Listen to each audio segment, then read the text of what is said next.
Bismillahirrahmanirrahim. Assalamualaikum warahmatullahi wabarakatuh.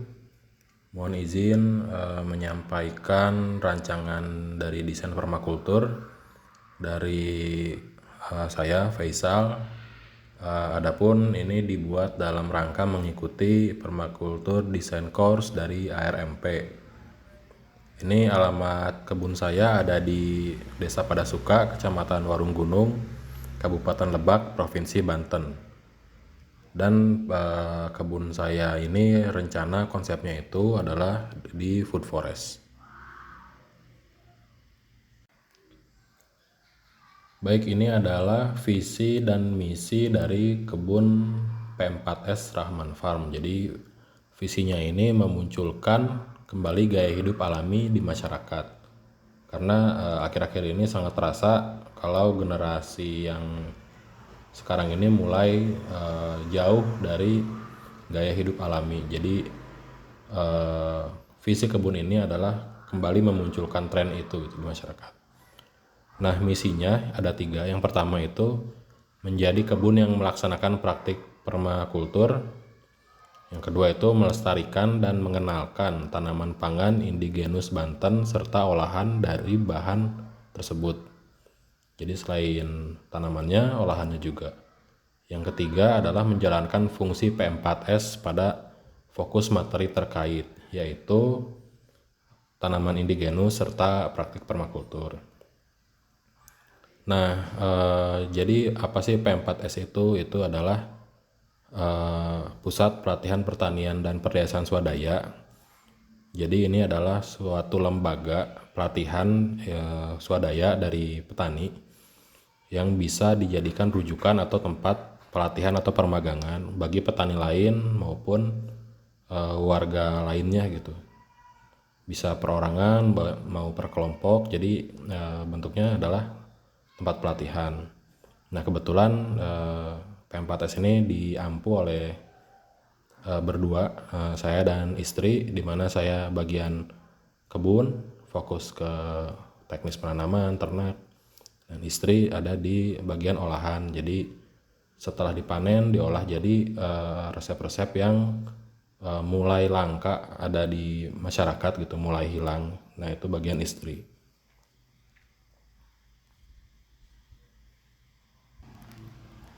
Oke, untuk sejarah lahan ini saya dapatkan dari historis tetangga atau warga sekitar. Juga saya memvalidasinya itu dengan Google Earth.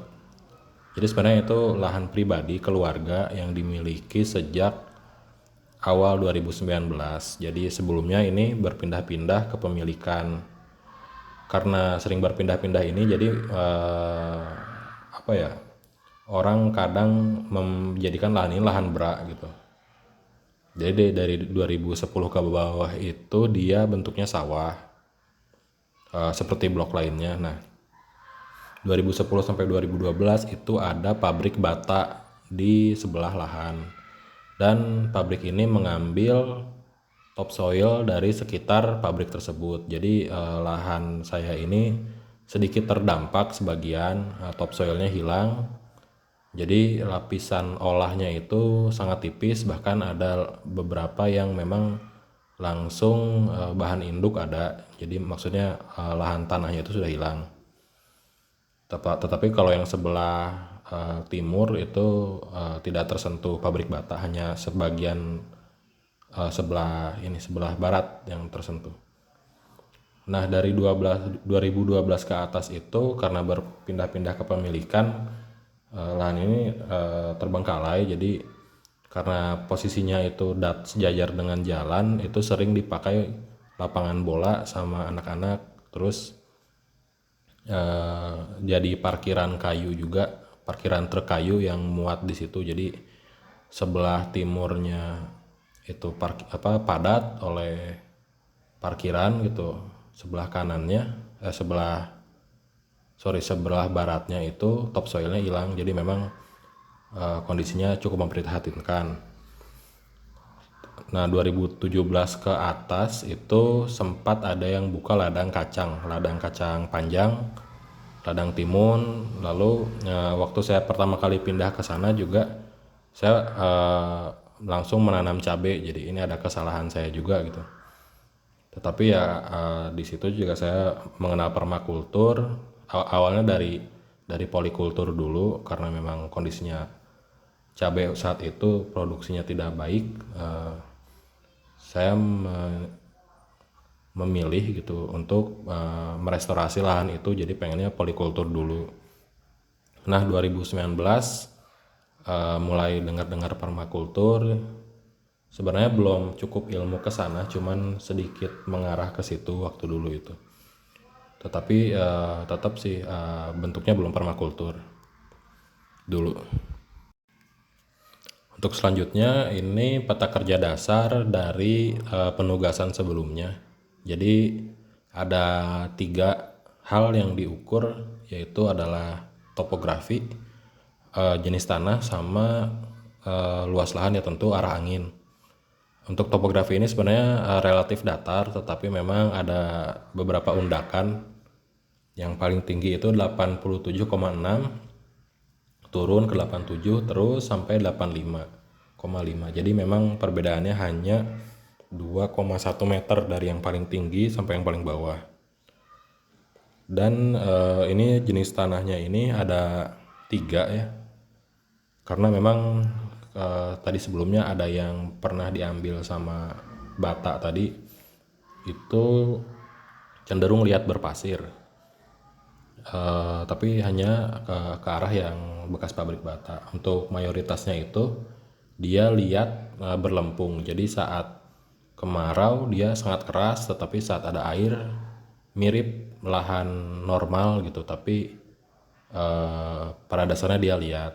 Terus yang sebelah utara ada sedikit dari hutan itu terpengaruh, dia lempung. Jadi saat kemarau untuk petak di situ dia nggak terlalu keras atau nggak belah gitu.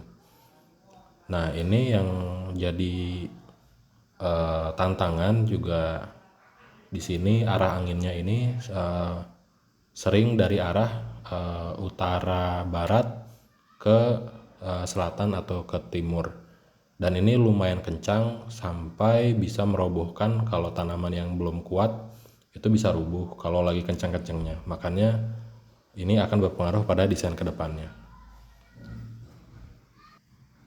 Untuk selanjutnya ini ada tabib atau tanaman binatang bangunan. Jadi tabel atas rencana ada spesies apa saja mungkin di sini dan bangunannya. Di sini akan dibagi dengan 5 zona. Pembagian ini berdasarkan intensitas maintenance atau panennya dan seberapa jauh dia dari titik rumah. Yang zona 0 tentu rumah ya, rencana di situ mau ada house plan aja sih di dalam karena. Terus ada binatangnya ikan di akuarium. Ini kenapa saya pelihara ikan, karena nanti air akuariumnya ini akan dikuras, ganti air seminggu sekali. Itu tinggi amonia dia untuk menyiram houseplant atau menyiram di bibitan. Untuk bangunan tentu paling banyak di sini ya, ada rumah, dapurnya lumayan terpisah, terus sumur, tandon air, dan parkiran. Zona ke-1 itu tanamannya itu yang maintenance-nya harian, ada seedling atau stek-stekan, terus ada yang dari biji juga, kersen sebagai naungan, ada herbs, ada cherry, ada markisa, dan cemara. Jadi meskipun ini zona 1, karena konsepnya food forest, tetap ada tanaman besarnya untuk memanfaatkan ruang vertikal. Nah untuk binatangnya ini di zona 1 ini ada polinator tentu ya di seluruh zona. Terus ada ayam sama bebek yang masih mungkin DOC atau baru menetas. Jadi kan butuh brooding dulu ya, atau di bawah rumah lampu. Jadi di zona 1 ini ada kandangnya gitu. Kalau yang besar mah nanti diumbar. Untuk ada juga BSF. Jadi untuk mengolah limbah dapur pengen punya instalasi BSF. Untuk bangunannya ini greenhouse untuk persemaian, rumah ayam, bak magot untuk BSF, sama tempat aklimatisasi seedling. Jadi dari greenhouse udah berkecambah atau udah bagus, itu nggak langsung ditanam tapi diaklimatisasi dulu supaya dia lebih bertahan. Selanjutnya zona 2 ini lebih kurang sering lagi daripada zona 1. Buahnya tanamannya ada buah anual, jadi sayuran yang cabai, terong itu kan organ buah tapi anual gitu, dan tumbuhnya cepat. Terus ada pohon buah ini yang berbuahnya tidak kenal musim, sama perambat. Jadi ini memang tanaman-tanaman yang memang masih membutuhkan perawatan intensif juga. Untuk binatangnya ini udah jadi area umbaran ayam dan polinator. Untuk bangunannya ada tiang rambatan dan keran air. Ini untuk penyiraman. Selanjutnya ini adalah scale of permanence. Jadi hal-hal yang lebih permanen dan hal-hal yang lebih bisa kita ubah. Jadi tentu yang paling tidak bisa kita ubah itu iklim, bentuk lahan, ketersediaan air. Terus yang paling mudah kita ubah itu adalah keindahan tanah, terus zonasi sama lingkungan buatan. Jadi ini scale of permanence-nya mengambil referensi dari materi sebelumnya.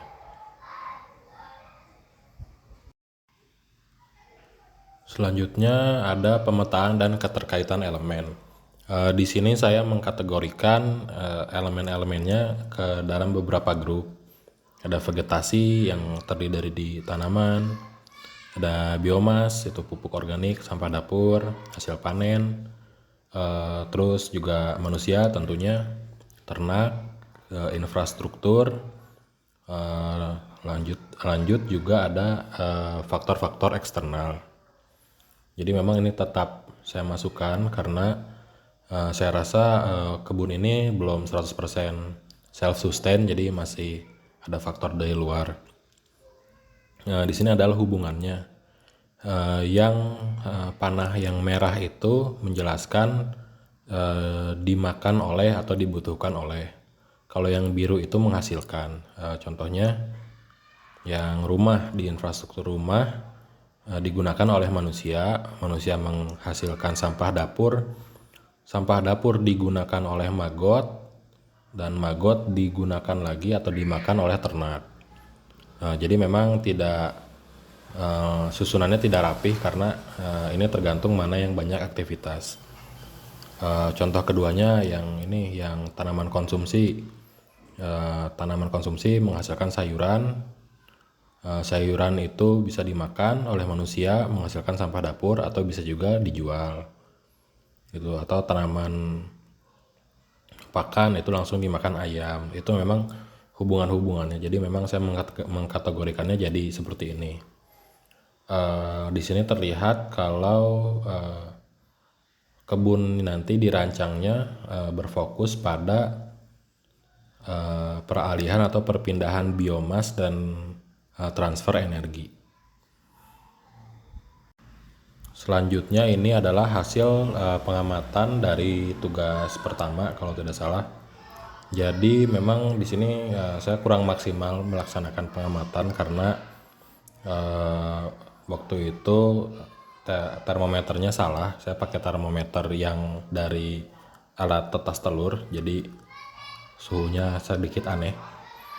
Tetapi memang saat 2 September sampai 30 September itu lagi puncak-puncaknya El Nino, jadi kelembaban udara maupun kelembaban tanah itu sangat rendah, bahkan kelembaban tanah itu tidak bisa diukur karena alatnya tidak bisa membaca tanah yang kering. Jadi untuk mengukur pH saya terpaksa membasahi dulu tanahnya supaya pH-nya ketemu. Kurang lebih pH-nya itu memang di bawah 7, jadi sedikit asam, terutama yang paling asam itu di dekat kandang ayam itu memang pH-nya 5,3. Terus untuk arah angin mayoritasnya barat ke timur karena Nggak tahu ya, ciri khas di daerah situ mungkin karena dekat Gunung Karang, jadi anginnya seringnya satu arah dari barat ke timur dan itu kencang. Untuk kelembaban udara karena sedang El Nino waktu itu, jadi rendah juga, jadi 60-an persen sampai 70%. Selanjutnya ada tantangan, ini tantangan primer dan tantangan sekunder. Tantangan primernya ini adalah lahannya tadi di awal sisa-sisa pabrik bata, sehingga ada sebagian itu lapisan topsoilnya itu kurang atau tidak ada sama sekali gitu. Dan yang kedua ini dananya ini kurang, jadi untuk membangun infrastruktur ini nyicil sedikit-sedikit, diakali juga mungkin mengambil dari bahan bekas, jadi reuse ya. Yang ketiga ini musim tidak menentu, karena ini tidak bisa diubah untuk musim. Untuk yang sekundernya ini ada di sayanya sih. Pertama, waktu antara bekerja dan membangun kebun ini kadang belum seperti yang saya rencanakan. Misalkan saya mau meluangkan, tiba-tiba ada kerjaan mendadak gitu, jadi yang kebunnya ngalah gitu. Terus yang keduanya ini ekosistemnya belum stabil, masih ada lonjakan populasi aphids atau ulat gerayak. Jadi ini dari kesalahan saya juga, yang saat saya mendapatkan lahan tersebut waktu itu belum kenal permakultur, saya langsung apa yang paling profitable yaitu cabai, ya udah langsung cabai. Jadi masih ada lonjakan walaupun tidak seperti transisi pertama, tapi lonjakan-lonjakan itu masih ada gitu. Baik, untuk selanjutnya adalah penjelasan dari zonasi. Ini ada 5 zona, ada 6 dari 0 sampai 5. Zona per 0 ini zona rumah, tempat tinggal dan struktur penunjang.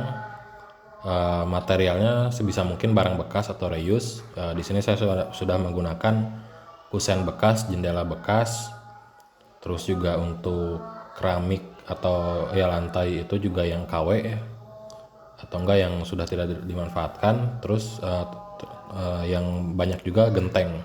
Jadi gentengnya karena di sini banyak yang beralih jadi yang satu lembar itu, jadi di sini banyak sekali genteng yang masih bagus saya pakai. Yang zona 1, zona yang memerlukan perawatan atau panen harian. Jadi tanamannya juga yang umur-umur pendek atau yang digunakan setiap hari. Untuk ternak juga di sini disimpan buat memelihara anakan, jadi yang butuh ditengok tiap hari, dikasih makan tiap hari. Terus juga ada pengolahan limbah dapat oleh Magot, karena sampah dapur juga dihasilkannya harian, jadi diolahnya juga harian. Di sini juga masih ada hutan tanaman tahunan ya, karena konsep hutan pangan kan menghendaki tanaman yang beberapa lapis.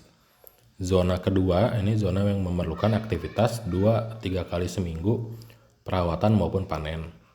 Jadi masih ada annuals dan perennials, tapi mungkin kebutuhan atau perawatannya itu enggak setiap hari gitu.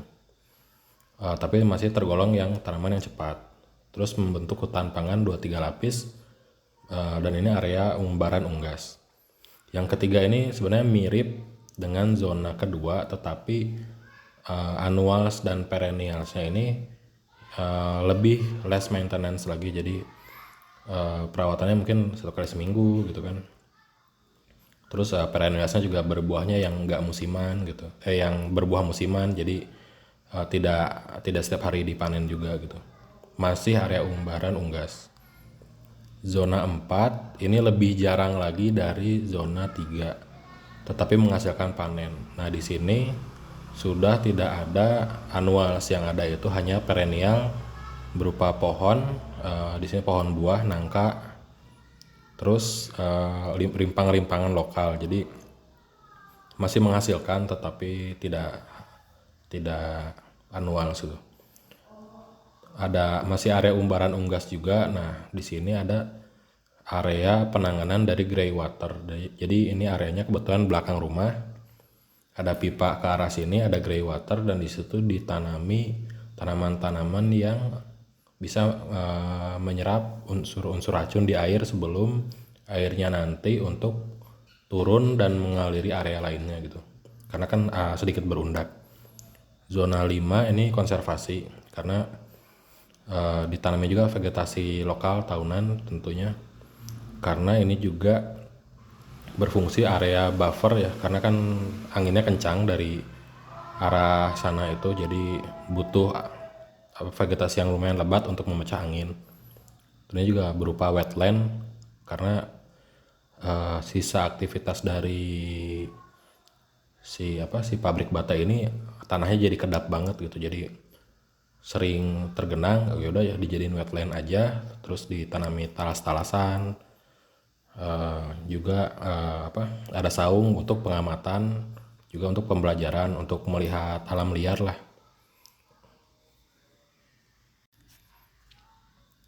Oke, ini sebelum kita masuk ke per zona, ini yang kurang lebih yang diceritakan ya. Zona 0 itu di tengah yang putih rumah. Lanjut zona 1 ada greenhouse. Zona 2 dan paling ujung zona 5 yang untuk menahan angin.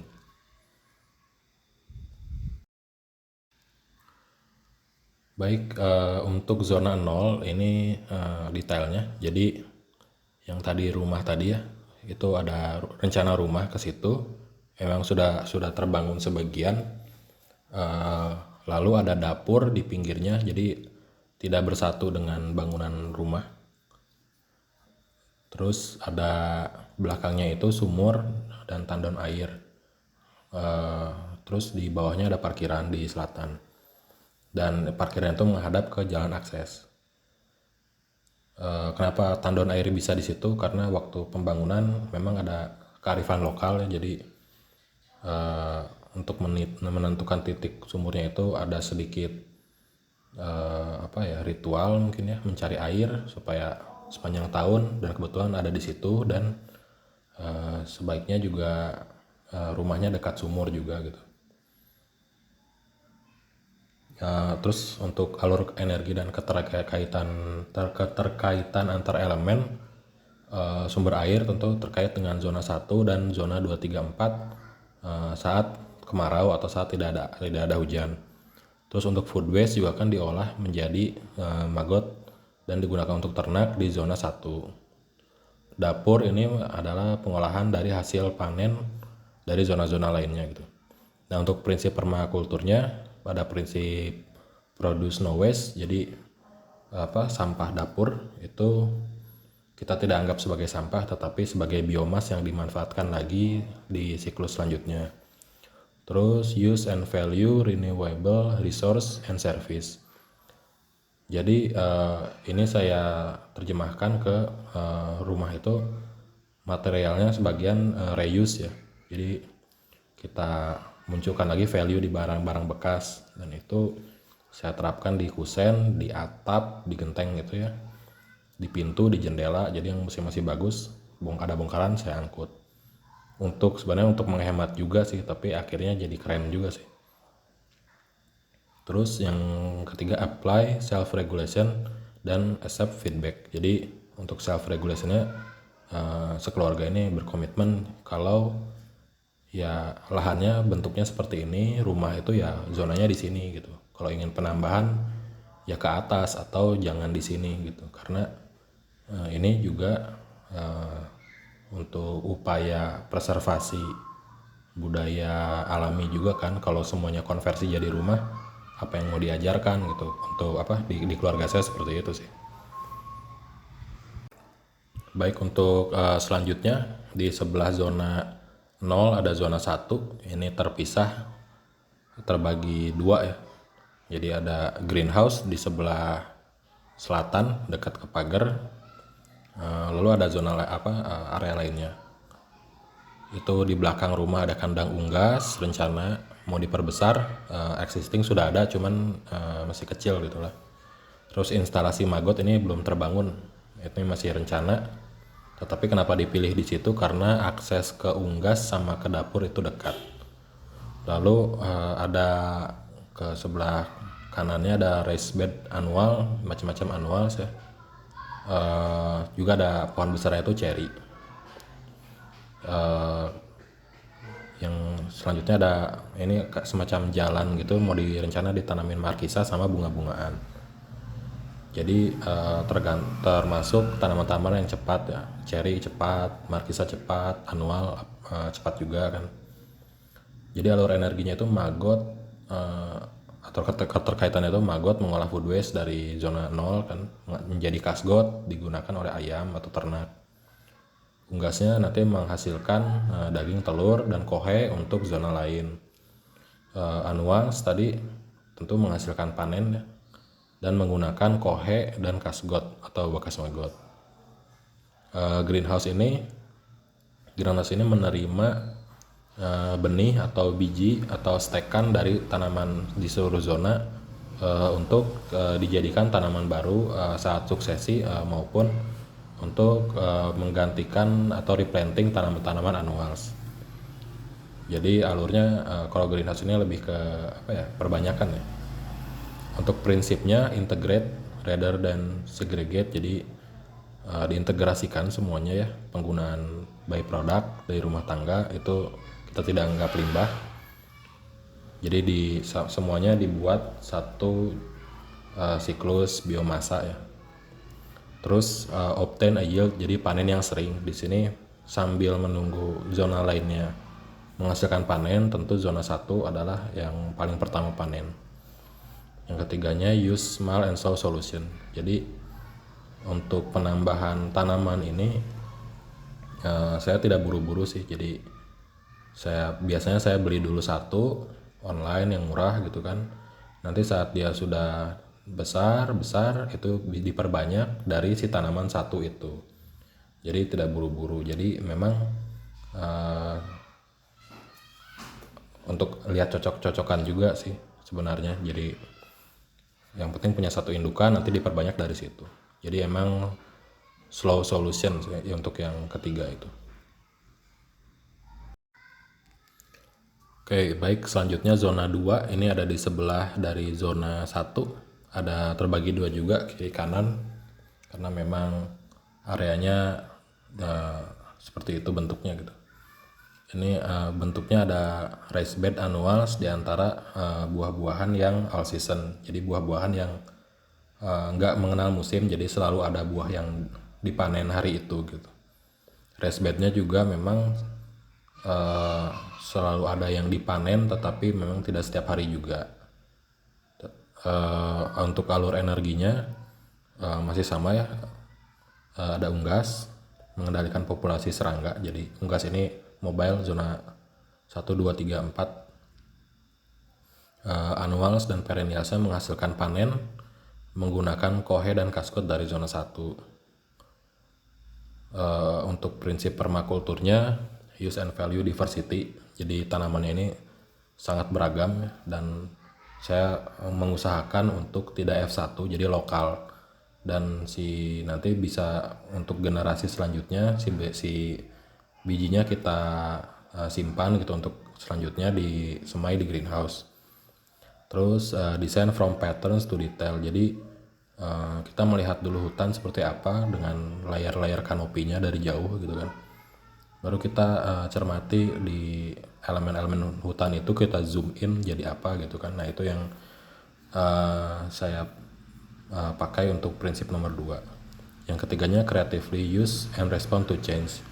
Jadi karena memang di sini annuals ini ada sedikit karakteristik yang dia cocok-cocokan dengan musim gitu. Ada yang cocok di musim panas, cocok di musim hujan. Jadi untuk di zona 2 ini harus kreatif dalam perubahan di cuaca terutama.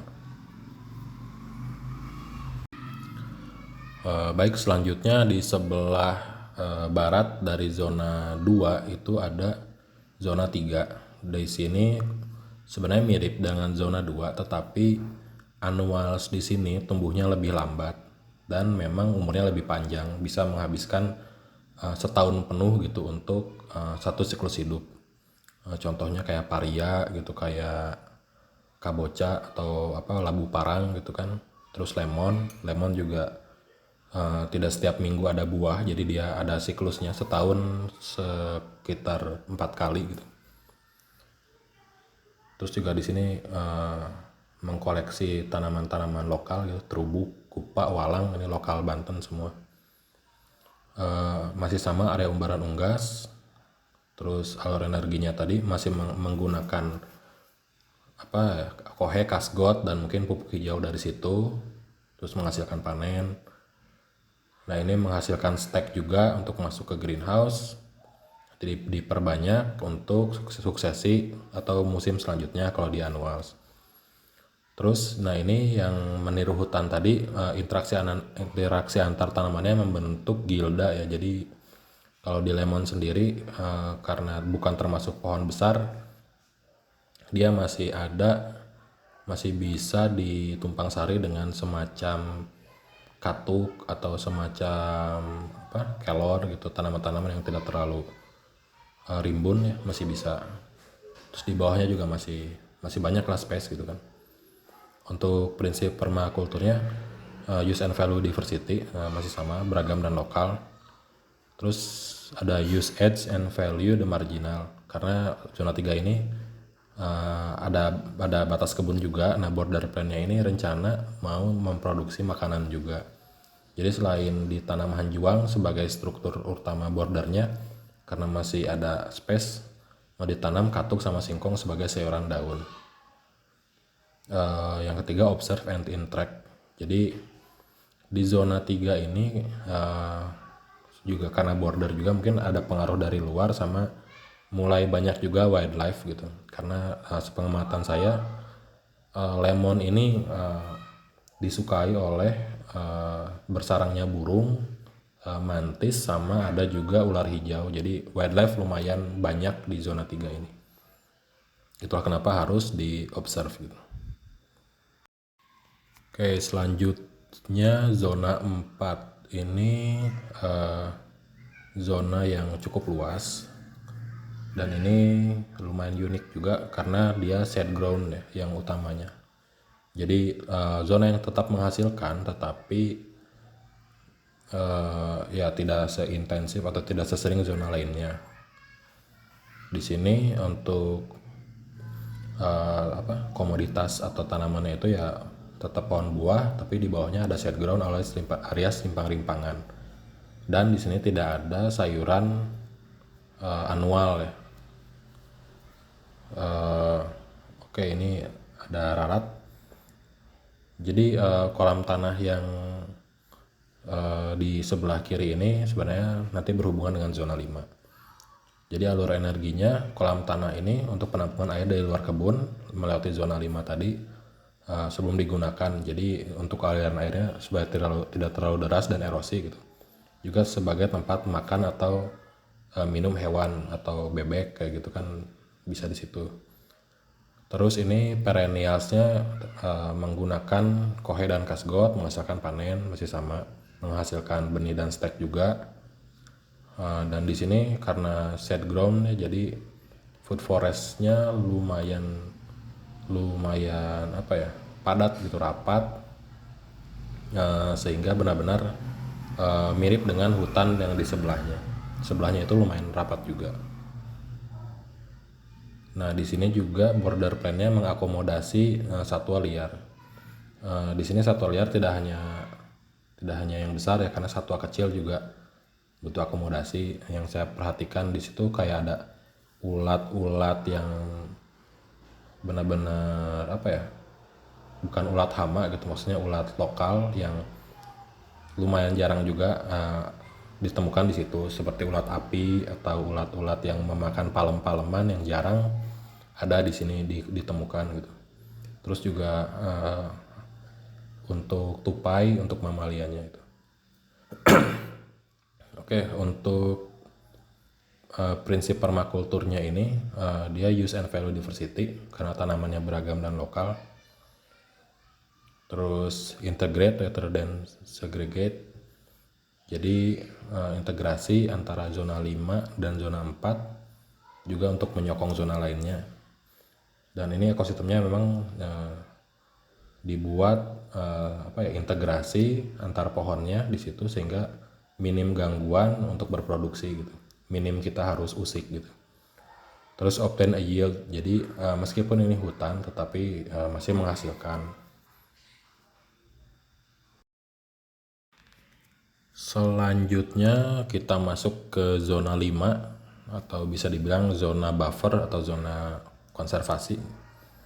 Jadi memang ini bentuknya di ujung area di situ. Tanahnya sangat kedap air, jadi cocok untuk wetland gitu saya buat.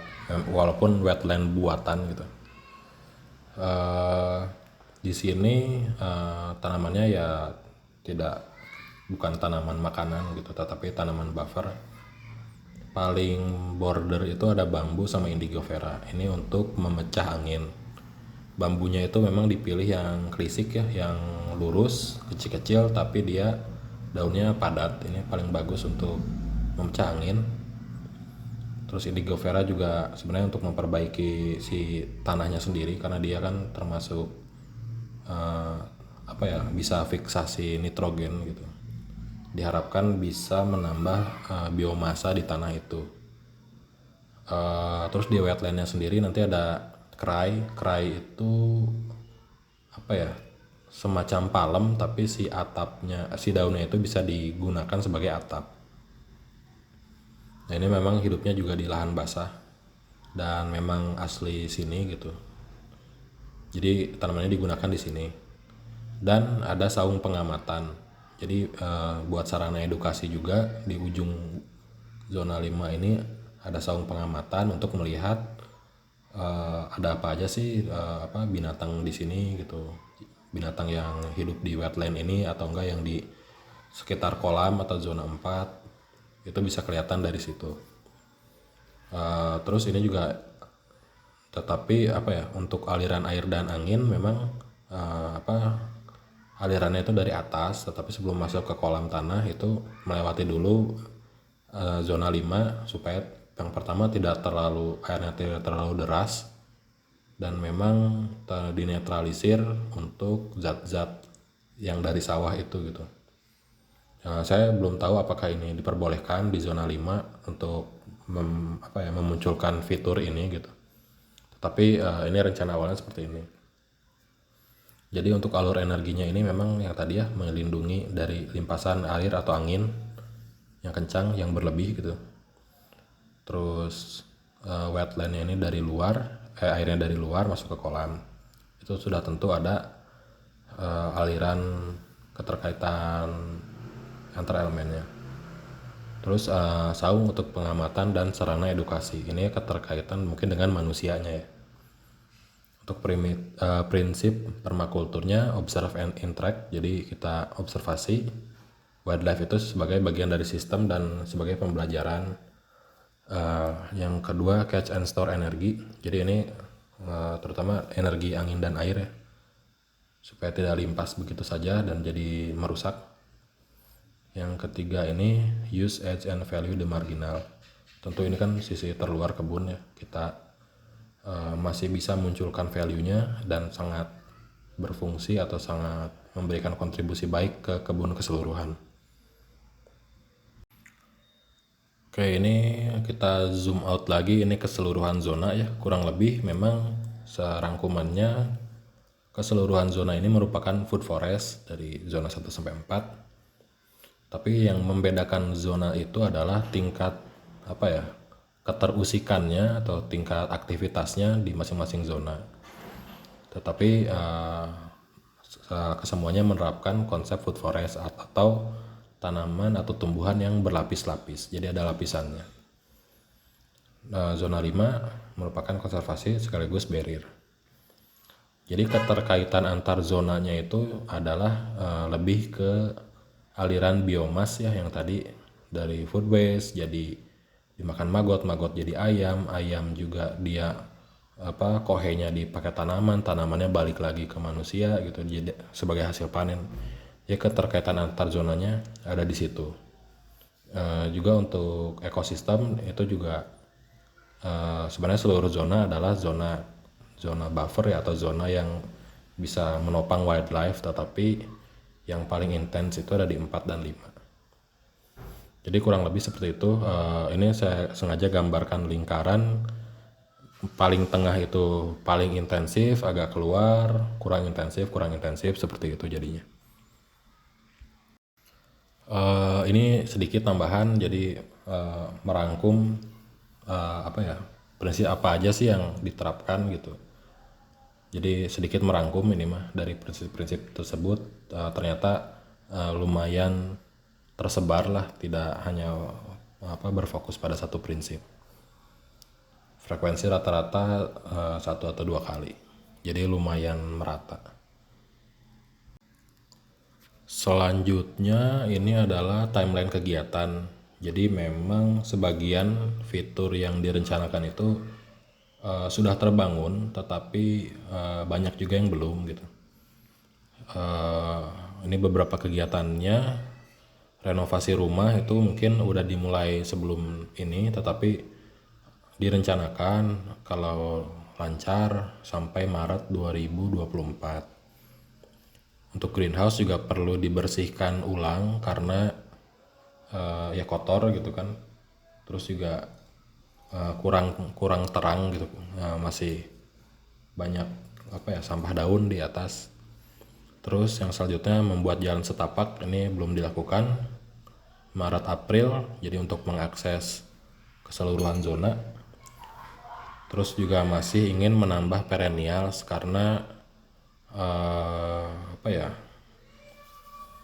konsepnya hutan gitu, jadi sebenarnya masih kurang gitu untuk perennials. Terus sampai Juni 2024 juga akan menambah raised beds yang bahannya dari genteng bekas dari sekitar. Terus Juli Agustus membuat kolam. Ini sebenarnya kolamnya yang kolam tanah itu sudah ada, tetapi dulu itu belum terlalu dalam gitu, hanya sejengkal 2 jengkal. Jadi ingin diperdalam supaya bisa menampung juga tanaman air. Itu di Juli Agustus. Selanjutnya membuat saung pengamatan itu di dekat zona 5 dan kolam. Baru nanti menambah annuals. Jadi annuals ini baru berani punya lagi annual setelah perennialnya settle gitu. Selanjutnya renovasi kandang itu mungkin menunggu setelah renovasi rumah. Jadi setelah Maret baru kandang gitu. Terus pengadaan ternak yang baru untuk memperbaiki juga genetiknya, karena mungkin terlalu banyak kawin di populasi tersebut, mulai muncul penyakit gitu, mungkin butuh introduksi gen baru dari luar. Perbanyakan border plan ini dimulai dari bulan Desember, karena border plan ini prosesnya lama, terutama ngambil setekan sampai berakar sampai tumbuh itu lama sekali, jadi dimulai dari awal. Lanjut ke instalasi maggot. Ini sama seperti kandang, jadi baru berani punya maggot saat rumah sudah selesai gitu. Jadi instalasinya juga lumayan menyita perkakas dan tenaga gitu.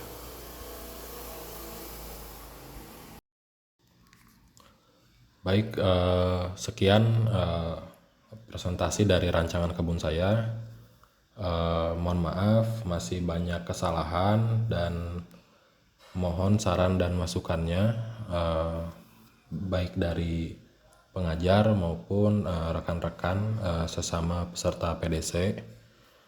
Terima kasih kepada pengajar Mas Chandra dan Pak Anam.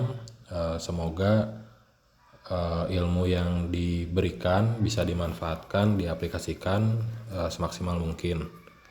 Wassalamualaikum warahmatullahi wabarakatuh.